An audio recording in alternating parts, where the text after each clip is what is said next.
Hey everyone, welcome back. It's been a while, haven't touched the Cosmos in a few weeks, but in this episode I'll show you a few days work getting the floor in, doing all the inner pieces, some rust up on the firewall, rust on the tunnel, and at the end of the episode I'll show you how I made the linear track system for my Pullmax that I've been piping on about for ages. All modular with different clamp setups and stuff that should make things a lot easier. So let's go back a few days. So I've been waiting for epoxy to rock up so that I can prime all these parts and all the floors and stuff, pull them all back out and refit it all. So just gave the shop a bit of a shuffle and then did the rotation of what I've been working on. Did a rear beaver, taillight sections, tunnel, etc. on this coupe and a few other kit stuff that I normally do. So now I'm going to jump back on this for a few days. So I'll start by giving this some reference points and I'll tack this in place so that I can drill all the holes, get it ready to spot the floor to it. I'm going to prime the edges of all overlapping plugs and then just replace this section here, and that way we can just start up putting the puzzle pieces all back together and just epoxy all the insides of all these sill and overlapping areas. I honestly think you could weld these floors in with your eyes closed and still do a neater job than the factory. So weld through for any overlapping areas that you're going to weld to. I find this copper stuff works the best. The zinc stuff just sort of splatters and just carries on too much. I find this copper stuff works when you TIG. Anything else just it really makes your life difficult. So any other areas, epoxy or etch. But I can get to this floor pen, so I don't even really need to do that area there. I'll epoxy the whole floor once I pull it back out again. Just want to get this area in. And the age-old argument is MIG versus TIG. MIG has its place in the restoration world. It's good for plug welds and pretty much tacking things if you don't have another set of hands to get it there, but I'll favour using TIG 99% of the time because it grinds nicer, it doesn't weld harder than the parent metal, you can planish it. It's just, yeah, especially in confined areas like this, it might seem easier to MIG that join up, but grinding it while you're inside this little area here, it's not an enjoyable experience. So if you just TIG it, then the TIG weld grinds off so much easier, and then you can planish it from the back if you need to. But that's my rule of thumb really. If you can get to the back side of it, TIG. If you can't get to it and that's your last resort, use the MIG. But I would never use that on butt joints and stuff like on a panel here. You're just going to create a mess. Okay, got my little MIG bird shit tacks on there to hold it together, so I'll give them a buzz so it's all level, I can see what's going on, pull the floor out, and then I can sit in there comfortably and TIG it together and planish wherever it needs. Alrighty, floor out. Now I've got access to inside here. I can planish this join up. I'm going to trim these down as well for where I'm going to join this, but I'll do this piece probably last. Once the floor is actually in, I can get to this whole join. So got to be strategic with it somehow and not back yourself into a corner. So gave them a grind just with the little Rylock. Now you just got to put the dolly behind and then use the not best hammer, because if you're going to be hitting MIG welds, it's not really nice for the hammer face. So I'm going to level up all these surfaces and then just run the TIG along it. I tell you, I'm lucky I'm small because these cars are incredibly tiny and I've got to get in these little spaces. So this is where the logistics of trying to film this thing and wearing a head camera and stuff like that just become extremely impractical. So I can understand that people want to see how things are done and how it's going on, but this is the reality of the situation that I'm in. To get into position like this, it's a bloody nightmare. So this is the best I can do for you, unfortunately. I didn't turn the TIG on. Damn it.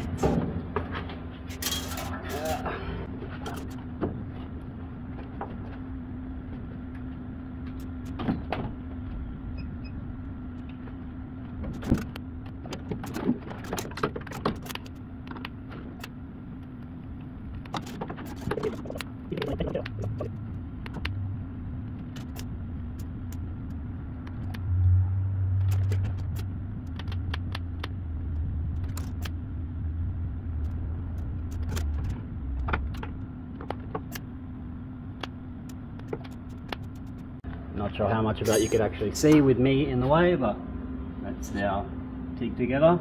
So I'll buzz that all off and see what plenishing it needs to get up to perfectly level.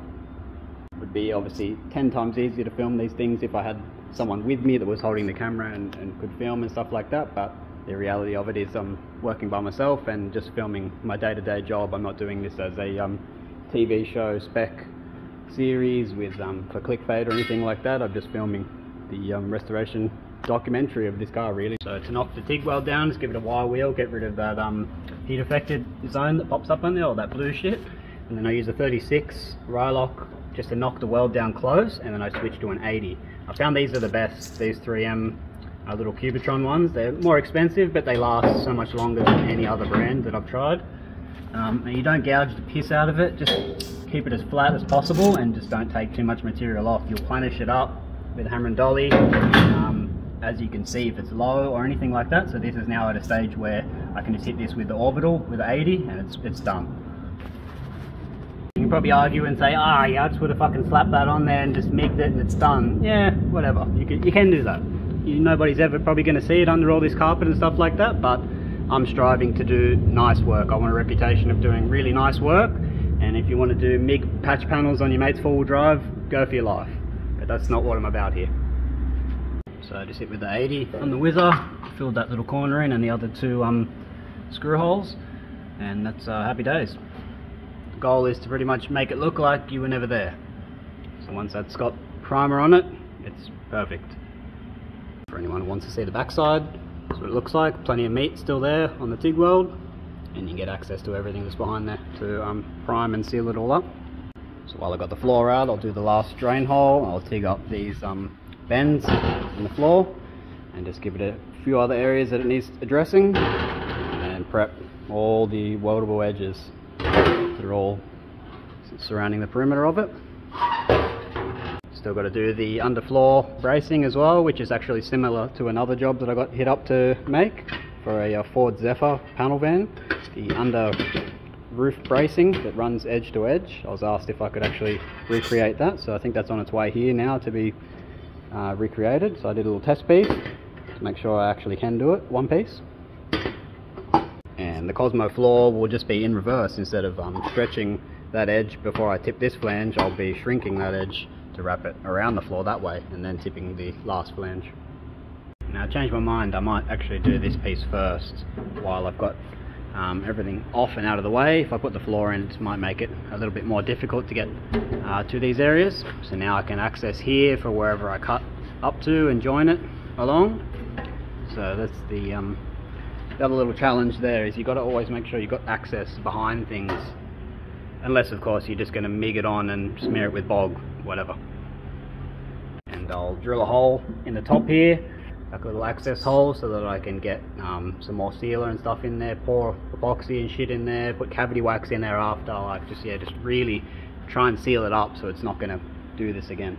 Now sometimes when you unpick things to this degree, the car obviously has stress and it wants to move in places. So you've got two options. You can either build a jungle gym inside there with all box section and shit going on everywhere, or you can do bolt points before you unpick things, and in that way you know it's got to return back to that point. Then I just use like turnbuckle or threaded rod and then push this area back up to where it was, because it wants to drop down if it doesn't have the pressure to bring it back up.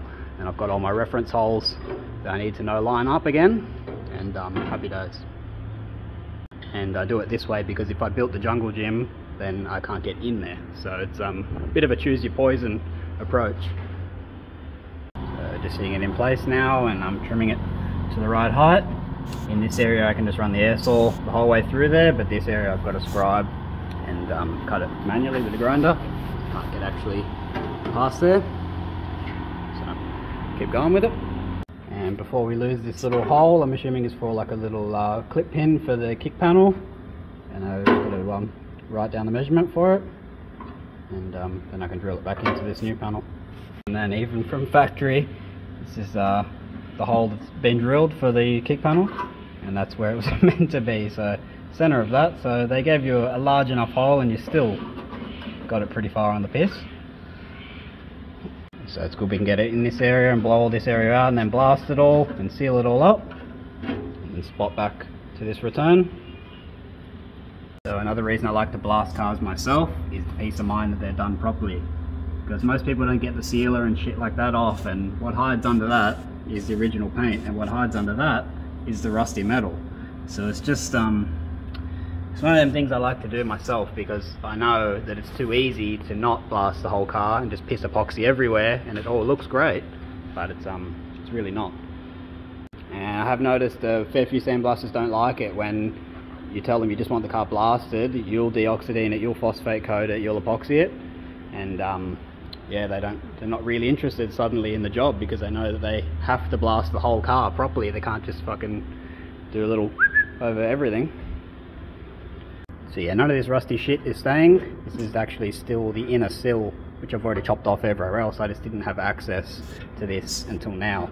So now I can unpick the remainder of it, and there's a few little supports that get spotted on from underneath for the inner sill. So I'll unpick the side of this so that we don't join to it by mistake, and then I'll unpick the very bottom of it after I've got that side on, and it's actually tying this together, because I'm using that the bottom of that piece at the moment to hold the pillar up to the right spot. So yeah.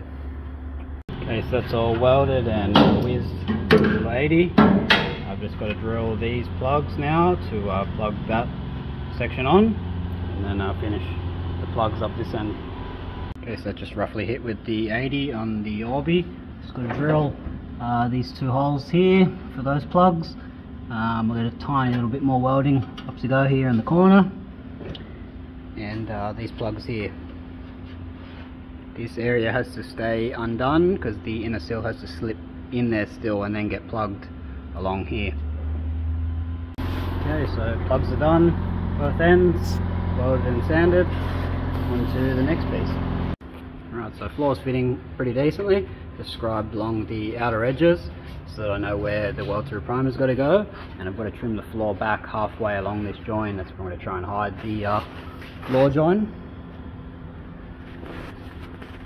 So with the edge we're going to cheat on here, which is the seat brace, cut halfway, so all the spots are going to be visible, but it's about 20 mm wide, the flange, so I'm going to join halfway on it, so then once the bottom side of the floor is sanded, you won't see it. So just prepping all the areas with the belt sander now, ready for weld through primer. And obviously we've got to do a little patch here for the bottom, and sort out the rest of this floor as we go on, but we'll just tackle this area first, otherwise it's pretty easy to spiral out of control and cut the whole car up. So we'll just go piece by piece. Probably am thinking I'm going to do these sections while I've got access behind, make it a little bit easier for myself, same as this front area. While I've got access with no floor in there, it probably is a lot easier than trying to put myself in there once the floor's in. Adding the last drain point just with the ghetto little drain tool I made. Okay, so overlapping areas are done with weld through, everything else is with etch and epoxy. So I'm just going to tackle these two areas while I've got access, and then put the floor in for good. So ugly. So sort that out. This one is obviously from the brake fluid dripping down and getting trapped between the seam. So something like this, you just take simplest patch panel ever, just single fold, weld it in. Something like this, you're not going to bother cutting a square of just that pitted rusty area, because water runs downhill, so all that water that's trapped in there is still behind all this seam that's all pitted, so there's no point leaving that. You may as well just replace this whole section and be done with it. It's never going to come back. So I'll be taking this whole section off here, and I'll show you exactly why you've got to go past the rust, because it might look fine and might just do a little patch panel there, but it's going to be rotted here. Water doesn't just stop at a certain point, it gets trapped the whole way down. So yeah, with a panel like this, there's three layers here. There's an overlap here, an overlap here, and an overlap on top. So you've just got all these layers that water is just going to be sitting behind, and this is what it's going to look like on the other side. It's inevitable with the design of this car, but this is what's under all your shiny paint. There's your first layer, looks great, no rust. Oh boy. Second layer, rusty. So with this, we've got to stagger this join and go above on the inner, so we can get under and treat all this area and prevent all this happening again. But this is the grim reality of all these old cars, is all this metal is rusty. With the second layer out of the way, I'm going to trim down these spots, which are the join on this, which is visible in the engine bay. We don't want no ugly ass join visible in the engine bay. You want to hide it on this flange to make it look like you were never there.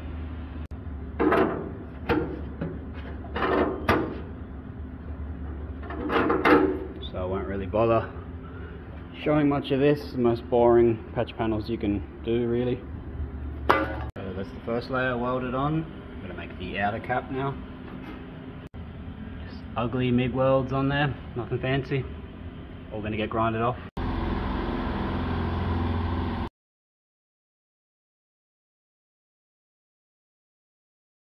So that's it with 36. There's no point going any crazier than that, given where it is.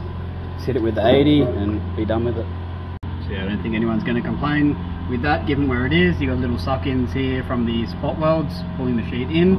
But that's as good as it's going to get.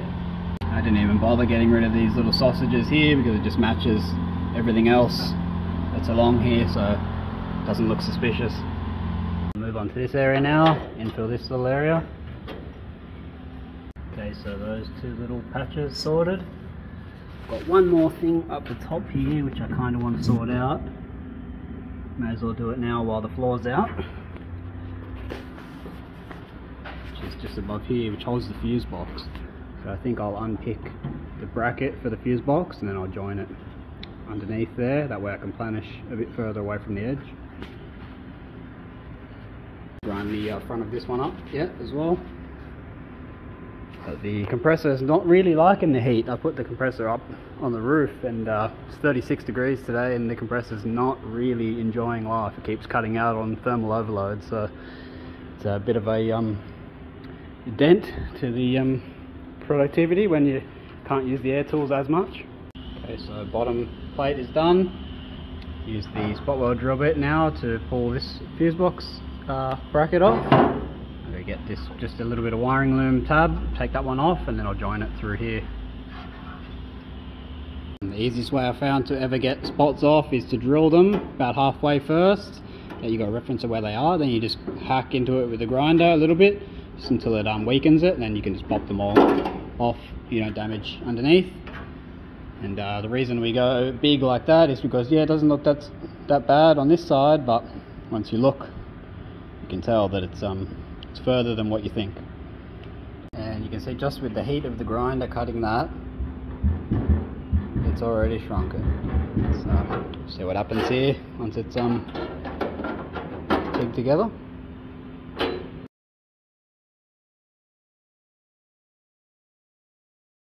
Okay, MIG the front plug holes, and now I'll switch over to TIG to do this join, because we've got access both sides, so we can planish it up where we want it. Okay, so lay the sausage on there. Now buzz it back and planish it a bit further and grind all the MIG plugs off. Should be done. Most of it gets hidden by the fuse box anyway, so it's only really this and this area that matters. Alright, so top's all welded up, ready to set the fuse box holder back on there and that little wiring bracket. And I'll use the old piece as reference as to where that was. So I'll just drill a little pilot there and I'll line it up and buzz it on. Okay, so it's all sorted now. Rust delete. And as for the inside of it, I think it just needs a tiny little grind on the TIG weld, if anything. Probably wondering why this is sprayed. I had a tiny bit left in the gun, so I decided just to start dusting it wherever I know is finished, and that's as far as I got. So I'll prime all the top side of all this and everything once the floor's actually in. Look at the time and it's 4:45, so I've got 15 minutes, so I might just make the little infill for these and TIG these 2 holes up as well. My last bit of the day. I wondered why it wanted to TIG a bit weird. Panel shops have been here with their bloody brass welders. Stop doing it. Somebody obviously just loved mounting the mirrors because there was 2 sets of holes here, brass welded up, and then next to the original holes you've got another set of holes welded up. It's just bizarre. And not a doubt in my mind with the 36 grit gouges that these will be brass. Okay, so all welded and plenished up.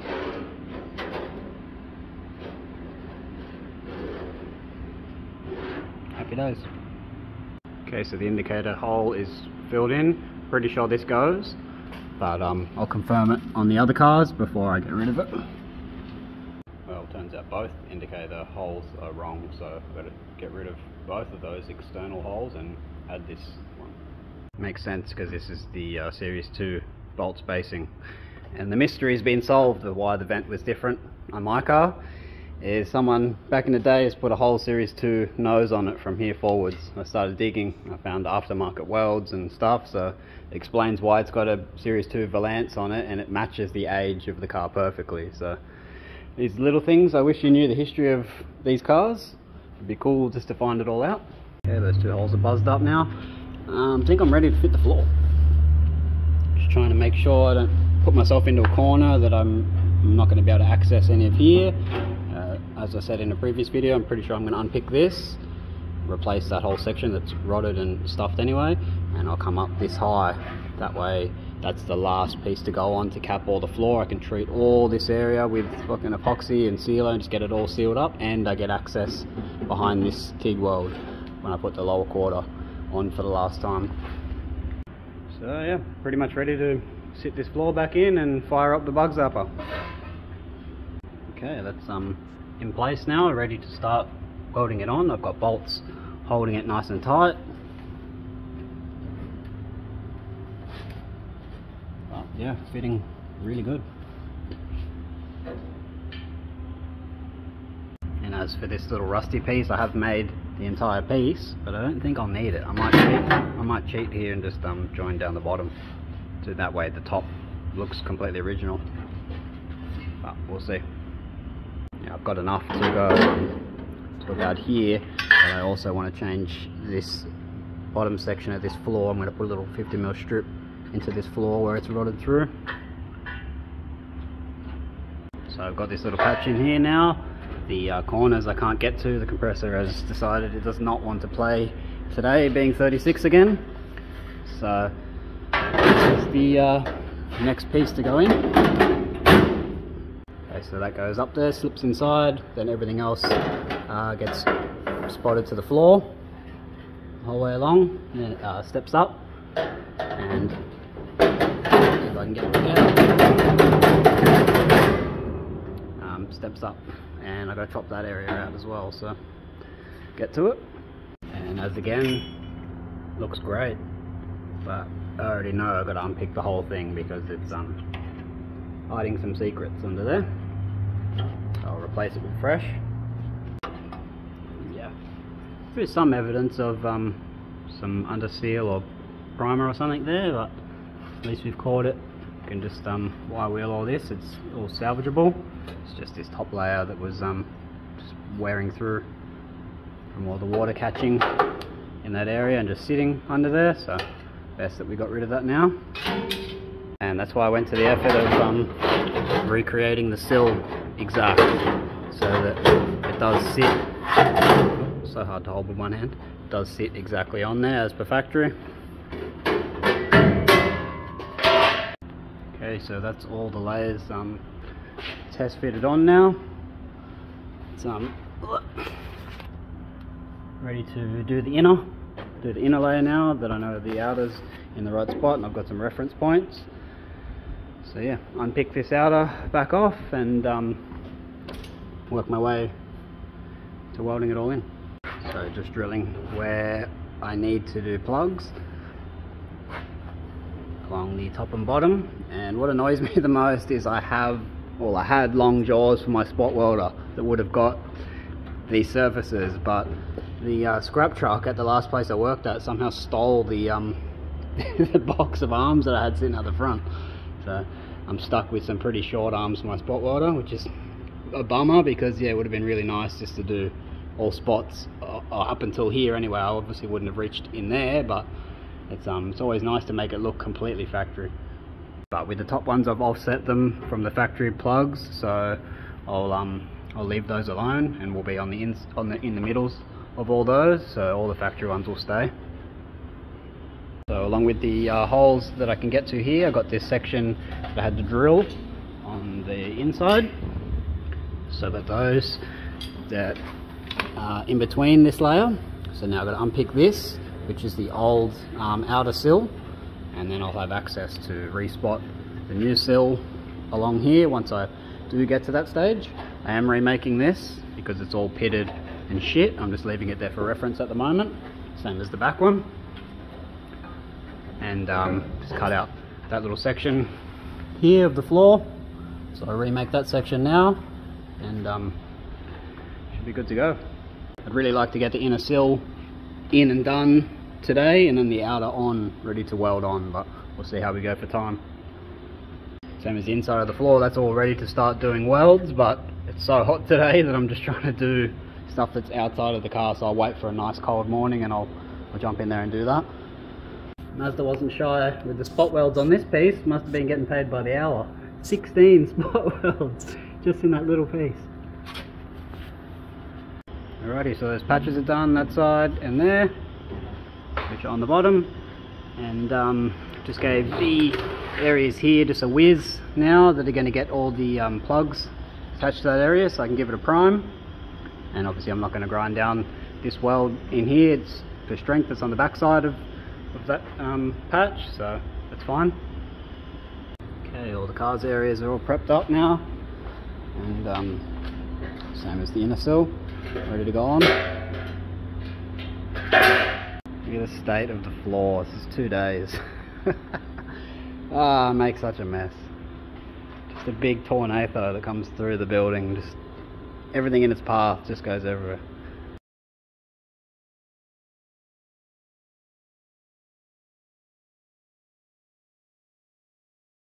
Okay, got it clamped on and starting to do all the plugs. It's fitting really well, happy with that. So I've got the plugs along here to do still, and I just did 2 bolts just to pull it very tight to the floor. I haven't got any clamps that are long enough to get to that area, but they're really happy with how that's all fitting. So we'll start along with it. Okay, so it's 5:30 on Friday, but I wanted to do a little bit more, but I'll grind all the plugs and stuff another day, maybe come in tomorrow and do it. But I just wanted to check the outer sill was going to be fitting alright, and seems to be. So yeah, got these plugs to do, all the plugs around the whole floor perimeter really, all the top ones, which I'm going to do with the outer sill. So I'm going to go through these 2 layers and plug onto this. So that's my plan anyway. And happy days, got some linear tracks for the Pullmax, so I can make this guide system that I've been piping on about for fucking ages. So here they are. I've got 4 of them at 1200, and longer than what I need. I'm probably going to chop them down because it'll interfere with the dies. That's the goal there, is to just mount them off the dovetail mounting points, which is 2 bolts either end, just a big flat plate, and have all these bolted to it, so it just can come off and on really easy. And I've got a 4-way axis that runs true to itself and can never run off track. So this is my little weekend project. I'll go get some supplies and some steel plate and shit like that, and hopefully you can make this tool 10 times better for myself. So it came with these little stoppers. If you want to just set one axis from moving, I can just say, oh yeah, I want to set it off 150 from there, lock it off, and that way it's just going to run this way only. So I've drilled the 2 main holes that let it bolt onto the machine. I just started to drill all these little holes to tap them into the plate, and yeah, snap the tap on the first hole. So that's good. I have to go get another tap tonight. So I've got the angle sitting in place, ready to bolt on to those. And now I'm just going to make this other guide system, which I've just got other junk that I've got laying around. So I'm going to do a pipe so it's adjustable in height for wherever guide you want. And I've got this that I'm going to run a little T-handle on to tighten down onto the steel, and then just got like a plastic bottom for it as well. So I'll get that all rigged up.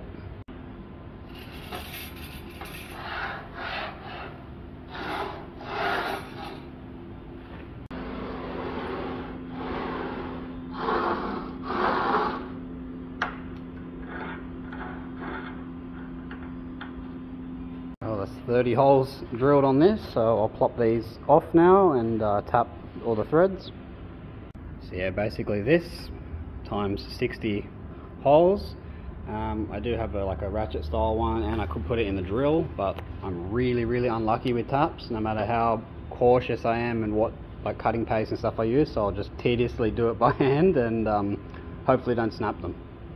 Okay, successfully done all 70 holes drilled and tapped, and the only snapped tap issue was the very first one I did yesterday, so just TIG that shut and not going to worry about it. So now I'm just going to give it a sand round off the edges. I'm going to notch out this area here some more, and yeah, just give it just a bit of a grind and paint. I might even run these out and Loctite them in, just because it's going to have these rails over the top. I don't want to not be able to see them vibrating loose or anything. I'll probably actually use Loctite on all the bolts. And then once I get it all assembled again, I've got to finish off my little clamp on setup for these. Alright, not going to go too crazy with the paint job or anything on there, just want to make it presentable instead of just leaving it raw and making it rusty. Okay, so nothing fancy, just a rattle can rebuild, just so it looks semi-presentable. On the machine it's black, I don't want to leave it all rusty and raw, may as well make it look like someone cared. So while that's drying, I'm going to finish off my little clamps for the bolt-on little wing pieces.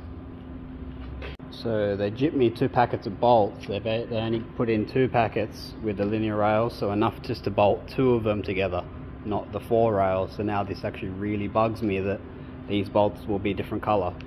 So I'll wait till Monday and I'll replace all these bolts, but I just want to get it bolted together. And yeah, I can't handle the bolts being different to each other. Alrighty, so all bolted on, and I've got these little modular pieces started to be made, so I've got to make my little clamps. Will go on these pins, and that way it's height adjustable to wherever height the sheet is that needs to clamp it. And anything else in the future I can just drill and tap brackets into here and just really adapt anything. Just buy more of these sliders, or just make more top plates to suit whatever configuration I ever need. But yeah, this should be a game changer really. And then they stitched me up. They didn't send me 4 of the little quick release stops, so I can stop at whatever axis. So I've got to order 2 more of those, and then should be sweet. Should be able to lock it off at any direction then. And as for the little clamps, just got some 16mm square stock, tapped a hole in it for these little tighten down screws, and just run a slit in there to fit the sheet through. So then I'll weld it to these pins, and that's my adjustable up-down clamps. And just drilling and tapping these blocks to accept 2 little adjuster lock-offs for the bar, and then 1 that'll fit on this side just as an Allen key, just as a precaution really. You can really lock it off, you know, it's not going to drop up and down on you. Quick rattle can respray for these as well, and it'll make sense as to why I've done them this way once I put them on the machine. Okay, now you understand why I made them this design. It's fully modular, so I can just put this any direction, that side, this side, spin it around, clamp the sheet wherever I want. The bolt can go either side of that, and yeah, it's just never going to limit me on whatever height I have the custom dies at, and the sheet can end up wherever it wants. It can have 50 steps in it, and the piece I need to clamp to end up here. It can overhang, it doesn't matter. I can adapt to whatever situation it needs to happen, and then I can just build further off these. I can drill and tap onto this. I can use this just as a straight fence if I want. It's just they're well worth the time spent to make this. So yeah, finally made this bloody thing that I've been piping on about for so long. I would give it a test run today, but the coupling is pretty much metal on metal now for the machine, so I don't really want to put too much stress on it. I don't want to wait till morning, so a little 30-second run won't hurt it, metal on metal. Alrighty, let's rip a test piece through it. So I just put a fold on there, just as a guinea pig. I'll get it clamped up. So test piece loaded in, I'm not measuring anything, locked it off from running this way, and now I've got just linear motion this way. So I'll fire the machine up and see what it does.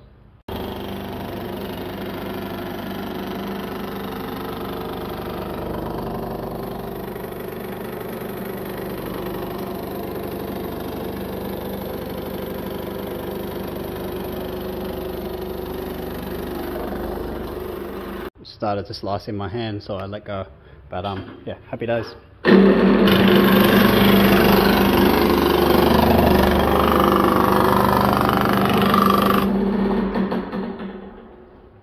Nice.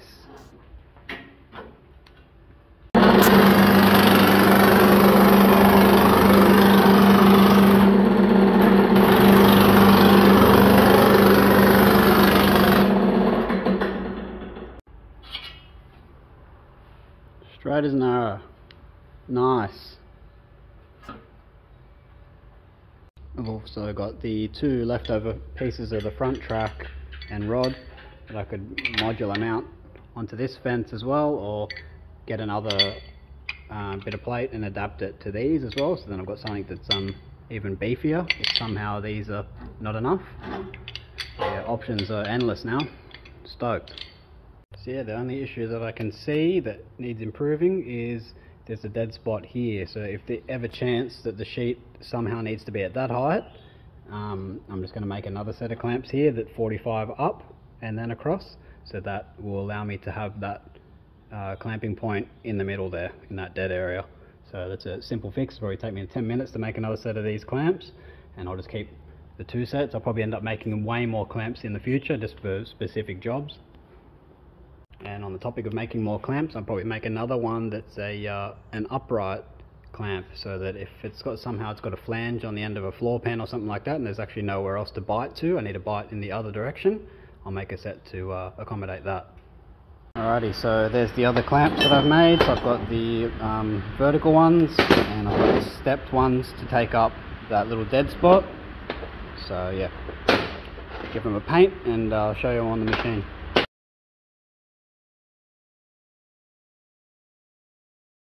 So there's the vertical one. You can go that side,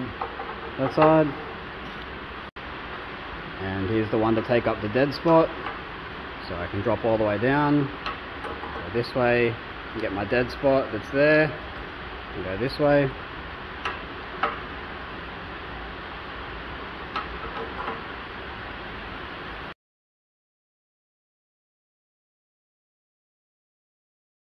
Alrighty, cleaned up my bomb site, and just finished off the last two plugs I had on that side. Just a few more along there. Now I'm just going along and doing all the plugs in the floor where I can, and I did these side plugs. So I'll grind all those up now, and I'm going to do this one that's along the tunnel once I get it up in the air. Once I put the car on the hoist, I'll do that, and I'll finish off the floor join. There's no point laying on my back for no reason. This episode's probably getting pretty long now, so I'll wrap things up here for this time, and next time I come back I'll have all the plugs grinded off. The inside will be grinded, probably even layered with epoxy. I've got a few little patches to do here on the inner arch, and then I can tackle making these once I get the sill sitting back in place. So yeah, I'll probably do a few days more on this week, so I'll post up pretty shortly another video on the update of it.